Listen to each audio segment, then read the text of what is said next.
Assalamualaikum warahmatullahi wabarakatuh. Saya akan memperkenalkan diri saya terlebih dahulu.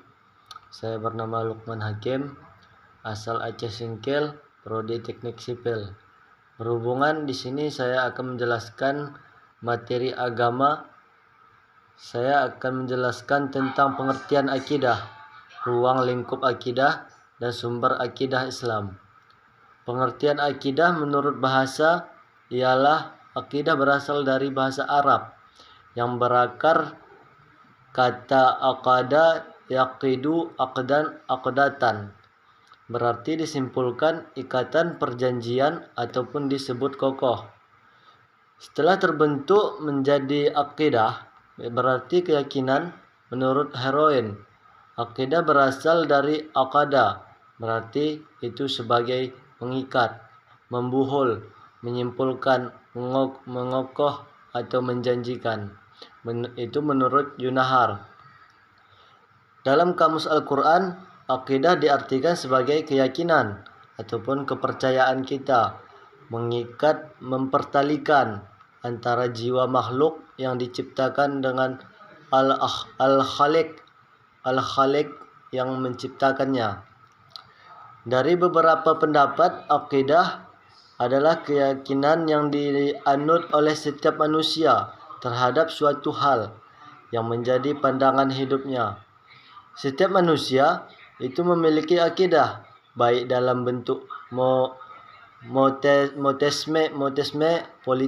politisme pada keyakinan, dan tidak tergoyahkan kata akidah dalam mengesahkan Tuhan menjadi inti dari nilai-nilai yang ada. Ternyata tidak ditemukan dalam Al-Quran, tetapi pemaknaannya itu serupa dengan menggunakan kata ahad. Sebagai menggunakan kata ahad, penjelmaan konsep akidah tersebut, akidah dapat diperhatikan dari sejumlah perkaranya. Di antaranya, yang pertama itu menurut Hasan Al-Banna, akidah bentuk jamak. Akidah adalah beberapa perkara yang wajib diyakini,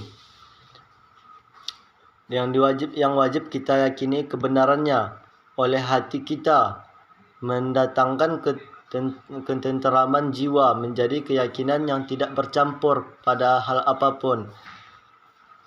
Dan yang kedua itu menurut Abu Bakar Jabir Al-Jairi, akidah adalah sejumlah kebenaran yang dapat diterima secara umum oleh manusia berdasarkan akal, wahyu, dan fitrah. Kebenaran itu diperhatikan oleh manusia dalam hati, pasti ditolak segala sesuatu bertentangan dengan kebenaran itu. Dan yang ketiga, menurut Nasir Al-Aqal, akidah Islam adalah kepercayaan yang bagus kepada Allah Subhanahu wa taala, para malaikatnya, kitab-kitabnya, para rasulnya, hari akhir, dan kadar baik maupun kadar buruk, serta Al-Quran, Al-Karim, dan Al-Sunnah. Ketiga definisi itu dapat kita ambil inti ciri akidah. Yang pertama itu keyakinan yang tidak bercampur dengan suatu hal apapun.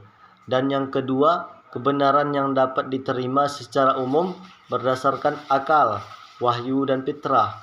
Dan yang ketiga itu kebenaran yang dipatrikan dalam hati manusia dan menolak segala sesuatu dengan kebenaran tersebut. Dan yang keempat, keyakinan atau kepercayaan yang menghubungkan antara jiwa manusia dengan Al-Khaliq, yang dapat menimbulkan ketenangan dan ketenteraman. Yang kelima di sini saya akan jelaskan ialah akidah Islam adalah keyakinan yang kokoh terhadap Allah Subhanahu wa taala, para malaikatnya, dan para kitab-kitabnya.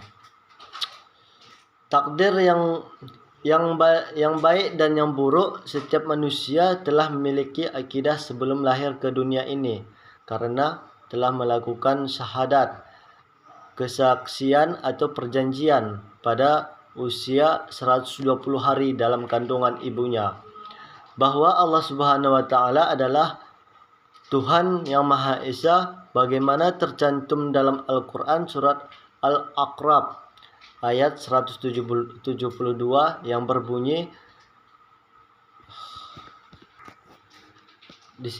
ayat tersebut bisa kita lihat di dalam Al-Qur'an juga. Keturunan anak Adam dari sulbi mereka dan Allah mengambil kesaksian terhadap jiwa mereka. Allah berkata, Bukankah aku ini Tuhanmu? Lalu ia menjawab, betul, engkau Tuhanku. Kami menjadi saksi. Kami lakukan yang demikian itu agar hari kiamat kamu tidak mengatakan, sesungguhnya kami Bani Adam adalah orang-orang yang lengah terhadap ini keesaannya. Setelah lahir ke dunia, manusia mengalami benturan yang terkait dengan kesaksian tersebut. Mereka terkontaminasi oleh kondisi orang tua, lingkungan, dan kepribadiannya sehingga merusak perjanjian tersebut. Dari Abu Hurairah radhiyallahu anhu berkata, sabda Rasulullah sallallahu alaihi wasallam, setiap anak dilahirkan dalam keadaan suci. Jadi semua anak yang lahir di dunia ini awalnya itu dalam keadaan suci. Akan tetapi orang tualah yang mendidiknya menjadi Yahudi, Nasrani, Islam, dan banyak sebagainya. Yang terlahir dari keluarga Muslim ataupun non-Muslim telah memiliki bawaan alamiah, yaitu agama tauhid, mengesahkan Allah Subhanahu wa taala. Akidah memiliki kriteria tersendiri, berbeda dengan kriteria yang lain. Yang pertama itu memiliki logika kebenaran yang dapat diterima semua orang. Sebab dengan memiliki ilmu manusia dapat melihat kebenaran faktual dan nyata. Paling relatif terbentuk logika. Untuk itu ilmu dibagi menjadi dua, yaitu ilmu daruri dan ilmu najari. Ilmu daruri adalah ilmu yang dihasilkan oleh penginderaan, tidak memerlukan dalil dan pembuktiannya.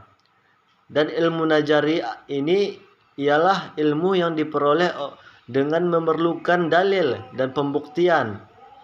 Sesuai fitrah manusia untuk sampai pada suatu kebenaran, manusia harus melakukan berbagai cara, antaranya dengan menggunakan indrawi, akal, intuisi, dan dengan mengandalkan pendalaman terhadap wahyu.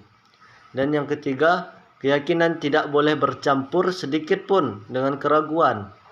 Yang keempat ialah akidah harus mendatangkan ketentraman jiwa. Jika seseorang harus meyakini suatu yang bertentangan jiwanya, maka keyakinan itu tidak akan mendatangkan ketenangan. Tetapi keyakinan akidah Islam yang sesungguhnya akan melahirkan ketenangan jiwa. Dan yang kelima ialah akidah yang benar, menolak segala hal yang bertentangan dengan keyakinan. Seseorang secara logika tidak dapat meyakini dua hal yang bertentangan sekaligus. Dan yang keenam, memiliki tingkat keyakinan yang kokoh. Dan demikian yang saya bisa sampaikan dan saya jelaskan. Lebih dan kurang saya mohon maaf. Saya bernama Lukman Hakim mengakhiri presentasi yang saya jelaskan semua. Lebih dan kurang saya mohon maaf. Assalamualaikum warahmatullahi wabarakatuh.